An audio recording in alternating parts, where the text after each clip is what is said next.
Hi, scholars. So we are jumping into lesson 89, which is estimating square roots. Okay, so we've done finding the square root of a number before, from 1 to 100. This lesson is on estimating what it would be if it's greater than 100. Okay, now remember the square root of a number, okay, has this little symbol here, okay, and what it means is that whatever number's inside of it, okay, so let's do 16, for example, start out with a little review, that the square root of 16 means that there is a number times itself that equals this, okay? So we can do that kind of in our head because we know our times facts and we know that 4 times 4 equals 16. So the square root of 16 is 4. Okay, that's just kind of like a little review for that. Okay, we know that the square root of 100 would be 10 because 10 times 10 is 100. Okay, so now in our first example, and I'll just kind of run through a few and then talk about what type of ways they're going to ask you.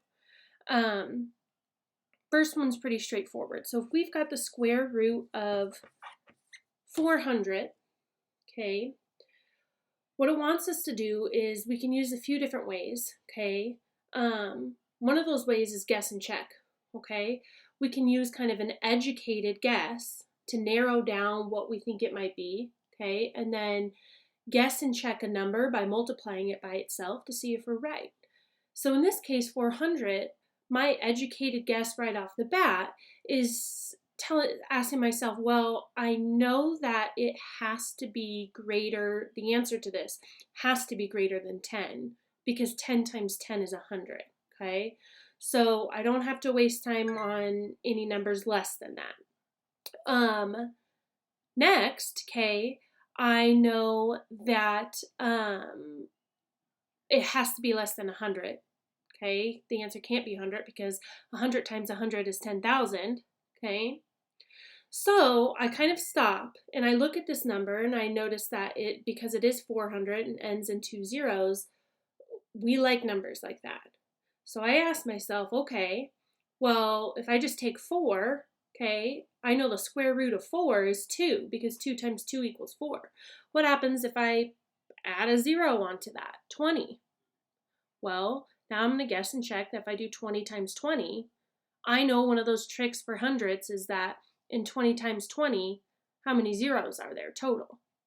2. So that means my answer is going to have 2 zeros. So 2 times 2 is 4, but if I add 2 zeros to it, I get 400. So now I know that 20 times 20 equals 400. Okay, so my answer to the square root of 400 is 20. Okay? So now when we go into a number that is even higher, okay, for example, if we do the square root of 625, okay, we're going to kind of use the same guess and check method, okay, educated guess, okay. So we already know from the last example we did, we know that the square root of 400 is 20. So we know that it has to be a number greater than that, okay? So we think, well, 30, what about 30? Well, right off the bat, I know that 3 times 3 is 9. And if I added those 2 zeros to it, I'd get 900. So now I've narrowed it down pretty good. I know that the answer to this has got to be between 20 and 30, okay? So right there, I'm just going to pick 25. And I look and I see that the last digit in this is a 5. So I'm going to think, using on what I know, is I'm going to try 25 times 25. Okay, and there's my guess and check. I'm doing that to see. 5 times 5 is 25. 5 times 2 is 10. Plus 2 is 12. 5 times 2 is 10. 2 times 2 is 4. That's 5. So I end up getting 625. Boom! So now I know that the square root of 625 equals 25. Okay, and that didn't take very much. I wasn't guessing and checking and multiplying out a bunch of different numbers. I simply just I kind of narrowed it down, which is always an important step. If I narrow it down before I go about multiplying it out, that'll help me and save me a lot of time. And narrowing it down between 20 and 30, well, great. And using what I know about digits that end in 5, okay, that helped me narrow it down to make an educated guess of 25. Now, the next part that I want to talk about is in example 3. And I want to talk about how it's asking you. Okay, so in your, if it pops up on your written practice, and it will in the lesson practice, you kind of know what I mean by this. It's fancy again. So the question would be, between which two consecutive whole numbers is the square root of 20? Well, first off, what does consecutive mean? Okay, some of you may know this, okay? Consecutive, between which two consecutive whole numbers? Consecutive means it's going in order, okay? It's one right after the other, okay? So it's asking, between which two consecutive numbers is the square root of 20? Okay? So the reason it's asking that is because there isn't an exact whole number that equals the square root of 20. No whole number times itself equals 20, okay? So in this case, it wants to know, well, what two numbers is it in between, okay? So again, we're gonna kind of use our knowledge of perfect squares and to make an educated guess. We know that the first few perfect squares, okay, and we can kind of list them out, are 1, 4, 9, 16, 25, 36. I'll stop there. So if we look at this, these are the first perfect squares, meaning that the square root of 1 is 1, square root of 4 is 2, square root of 9 is 3, square root of 16 is 4, square root of 25 is 5, square root of 36 is 6. Okay, and I can do that at any time because I'm literally just going to go through and do 1 times 1, 2 times 2, 3 times 3, 4 times 4, 5 times 5, and those are my first perfect squares. Okay, so now I'm going to look at this, okay, and I realize that 20 is between the perfect squares of 16 and 25. Okay, that's where 20 would go, okay? So I asked myself, okay, if it goes between these square roots here, okay, 16 and 25, what is the square root of 16? Ah, that's 4, okay? I'll kind of write that out. These are all the square roots, okay?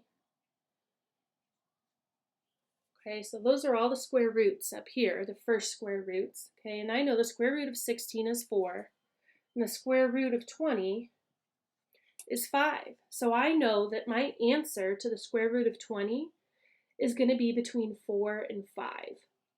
Okay? Now, from there, if I know it's going to be between 4 and 5, well, that's a decimal number, right? What decimal is between 4 and 5? We would write that as 4.5. That's halfway between 4 and 5. That's 4.5.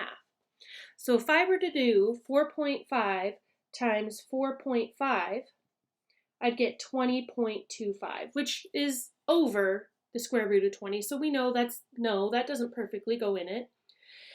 And if I did 4.4 times 4.4, I'd get 19.36. So as you can see, neither of those go in perfectly. That's okay. So when that happens, we realize that the square root of 20, we call that an irrational number, okay? And it belongs to a group called irrational numbers, okay?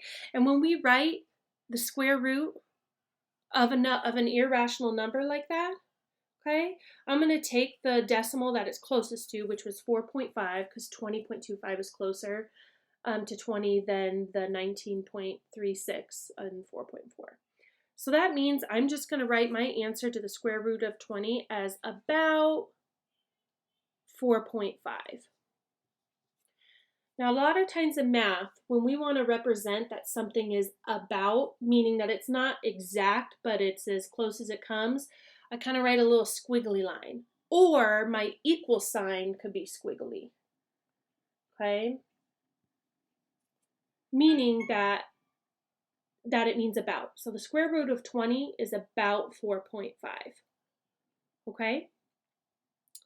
So, the last part that I want to chat with you about is that in this lesson, it does ask you to use a calculator, okay? If you don't have a calculator, don't worry about it, okay? And just skip over the lesson practice ones that ask you to use calculator, okay? And you can estimate again, or choose what.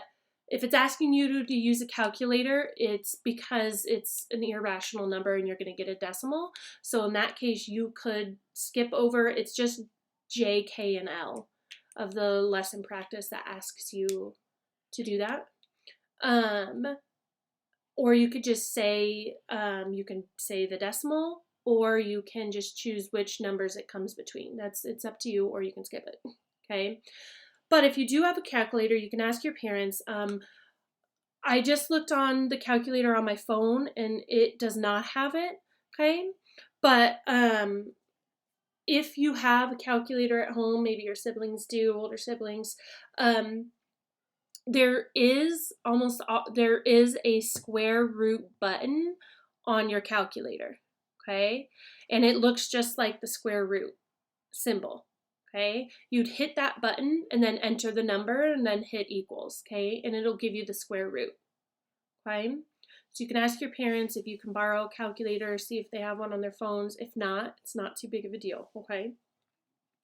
So when you do that, like for instance, if you typed in the square root of 20 into the calculator, it's going to give you a large decimal, okay?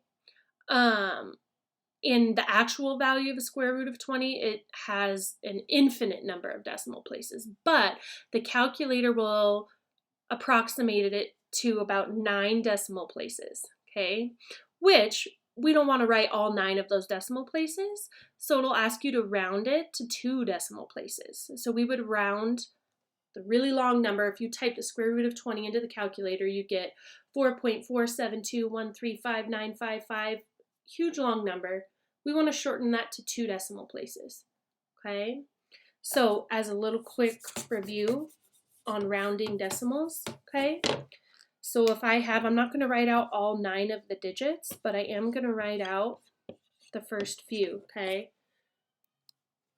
So if it wants us to round to just 2 decimal places, remember what we do, we look at the 2 decimal places, okay? The last digit in that, the 7, okay? That's the one that we want to care about. We're either going to keep it the same or we're going to round it up.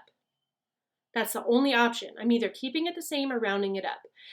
And the way I know that is I always look at the digit directly next to it. That's it. I do not care about the rest of these numbers at all. I only care about the digit that is next to the one that I need to keep the same or round up. Okay, and in this case, the digit next to it is a 2. So anything below 5, I keep the same. Okay? And since that's a 2, it's below 5, I keep this 7 the same. So it would be rounded to 4.47. Okay? So if you do have a calculator, great. You can try that out in lessons J, K, and L. And what you'll do, make sure you're reading directions, it says to round them to 2 decimal places. Okay, and that's what you'll do. So you won't write out all of those numbers the calculator gives you, okay? Alrighty, there we go. That's lesson 89. There's one more lesson 90 for this week on Friday. And then, that's all the math. Great job, guys. And I will talk to you soon. Bye.